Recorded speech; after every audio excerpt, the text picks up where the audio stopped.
উর্মিলা, হ্যাঁ বলো। একাদশী ব্রত নাকি সধবা নারীদের করতে নেই, এই কথাটা কতটুকু সত্য? আসলে এইরকমই একটা পোস্ট ফেসবুকে ঘুরে বেড়াচ্ছে, যেটা আমাকে অলরেডি অনেকে স্ক্রিনশট দিয়েছে। তো এখানে অনেকগুলো মানে শাস্ত্রীয় গ্রন্থের কথা উল্লেখ করা আছে, অত্রি সংহিতা, ব্রহ্ম ধর্মপুরাণ, এরকম বৃহধর্মপুরাণ, আরও এরকম অনেকগুলো শাস্ত্রের কথা এখানে উল্লেখ করা হয়েছে।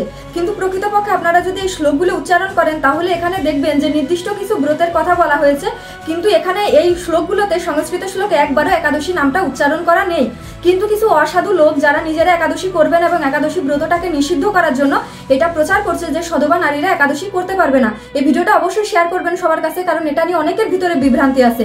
তো আমি আর একটা রেফারেন্স দিচ্ছি আপনাদের, হরিভক্তি বিলাস তো বলছি, পাশাপাশি ভাগবত একাদশীর কথা উল্লেখ আছে। এবং এই যে একাদশীর যে মাহাত্ম্য, এখানে ব্রহ্মবৈর্ত পুরাণ, তারপরে ব্রহ্মাণ্ড পুরাণ, বিষ্ণু পুরাণ, তারপরে হচ্ছে বৃহদারণ্যক উপনিষদ, এরকম বিভিন্ন প্রকার পুরাণের কথা এখানে উল্লেখ করা হয়েছে, যেখানে একাদশীর মাহাত্ম্য ভগবান শ্রীকৃষ্ণ যুধিষ্ঠির মহারাজকে বলেছে।